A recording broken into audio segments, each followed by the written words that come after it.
화창한 봄날 서울 시민들이 창경원 벚꽃놀이를 즐기고 있습니다.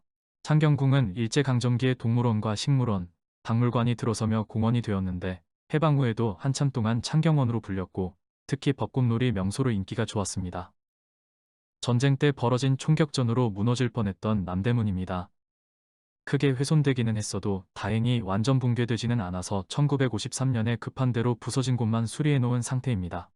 1961년부터 2년간 해체 보수하는 큰 공사가 있었습니다. 시장이 사람들로 북적거립니다. 남대문 시장 같은데 건물벽 간판에 낯익은 상품이 보입니다. 미풍은 제1제당 제품으로 기억되고 있지만 시작은 원형산업이었습니다.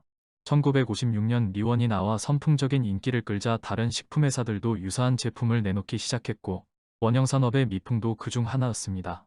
이것을 제1제당이 1963년에 인수합병한 후 본격적으로 미원과 경쟁을 시작했지요. 시장에 사람이 많은 건 9월에 찍은 사진이라니까 추석 대목이라 그런지도 모르겠습니다. 멸치를 파는 노점들이 줄지어 있습니다. 비닐우산을 파라솔처럼 세워놓았는데 우산을 파라솔처럼 이용하는 경우가 많긴 했지만 투명한 비닐우산이 효과가 있을지 모르겠네요. 마을 입구입니다. 목욕탕 이름을 보니 남산 아래 도동이네요. 도동은 나중에 후암동과 동자동으로 편입되어서 지금은 이름이 남아있지 않습니다.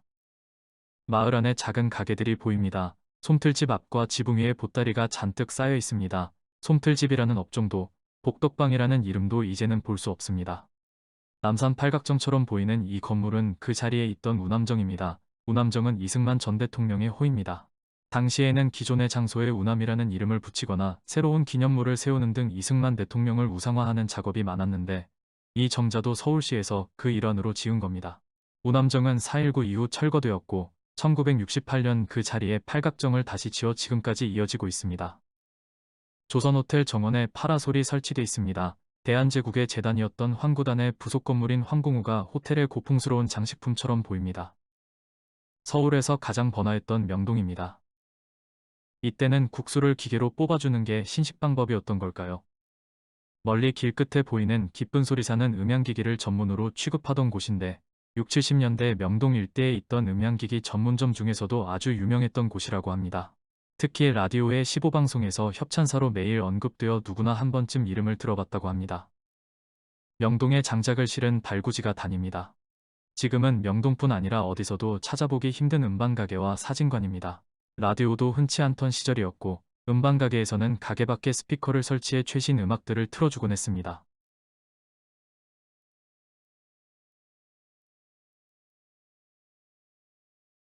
멋쟁이 여인들이 명동거리를 걷고 있습니다. 서양 여성과 양장을 한 한국 여성 그리고 한복을 입은 여성들이 나란히 걷는 모습이 절묘하게 찍혔네요. 꽤 넓어 보이는 이 길은 충무로오가입니다. 퇴계로 사가 교차로에서 필동으로 이어지는 길이지요.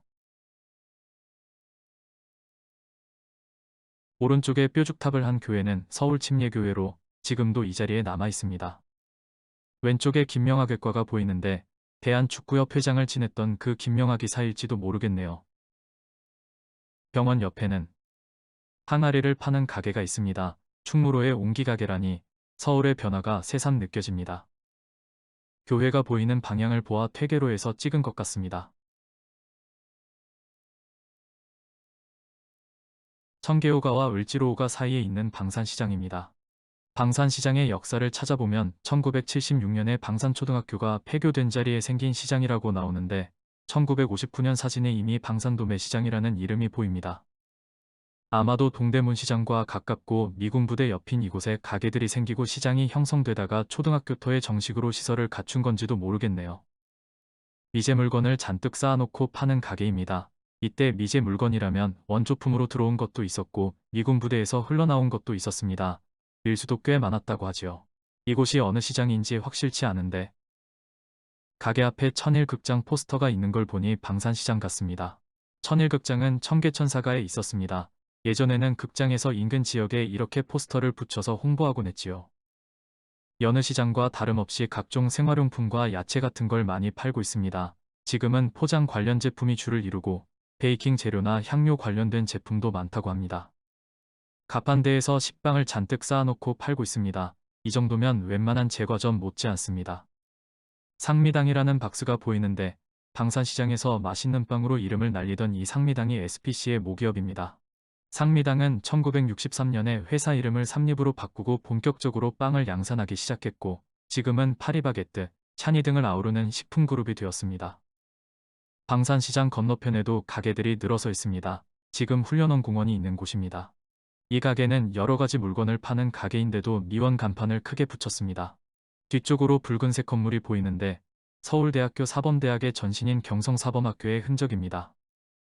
1921년 문을 연 경성사범학교는 1946년 서울대학교 사범대학으로 개편되며 이전했고 한동안 빈터로 남아있다가 1957년부터 부지의 절반 정도를 주한미군 극동지구 공병단이 주둔했습니다.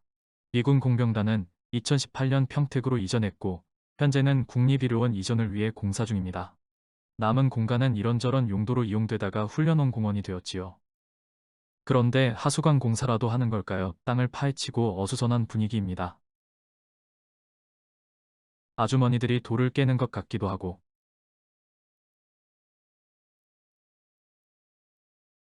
뭔가 물건을 골라내는 것 같기도 합니다. 공사 때문에 어수선하지만 시장에서는 여전히 물건을 사고 팝니다.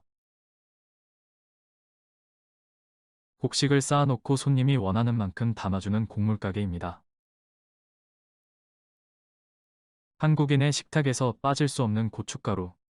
요즘은 실고추가 별로 안 보이는 것 같네요. 멸치를 뒷박이 넘치도록 담아서 주네요. 이제는 나무 상자가 아니라 스티로폼 박스로 바뀌었지요. 이제 막 문을 연 국립의료원 부설간호학교입니다. 간호전문대학과 간호대학을 거쳐 2007년에 성신여자대학교 간호대학으로 승계되었습니다. 청계천 복개공사가 한창입니다.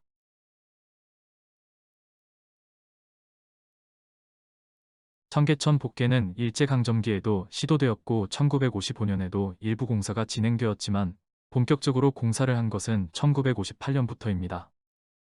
1차로 1961년 연말에 청계육가까지 복개를 완료했지요. 청계육가부터 8가까지는 1965년에 공사를 시작했습니다. 아직 복개되지 않은 청계천에는 여전히 판자촌이 즐비합니다. 다리 위에까지 판잣집들이 가득했네요. 몇 년 뒤 오른쪽으로 청계천을 따라 평화상가가 들어서게 되고 왼쪽으로 판잣집들 넘어가 동대문 신발상가와 문구안 구거리입니다. 우뚝 솟은 첨탑은 문구거리에 있는 동신교회이고 개관한 지 얼마 안 된 청계극장도 보입니다. 1959년 문을 연 청계극장은 나름 규모가 큰 극장이었는데 80년대에는 소극장으로 변신하며 명맥을 이어가다 90년에 문을 닫았습니다. 거리에 전차와 버스, 승용차, 자전거는 물론이고 나무 상자를 잔뜩 실은 리어카까지 한 대 다니고 있습니다. 4차선 도로에 전차선로까지 있는 대로지만 통행량이 별로 없어서인지 사람들이 자유롭게 건너다닙니다.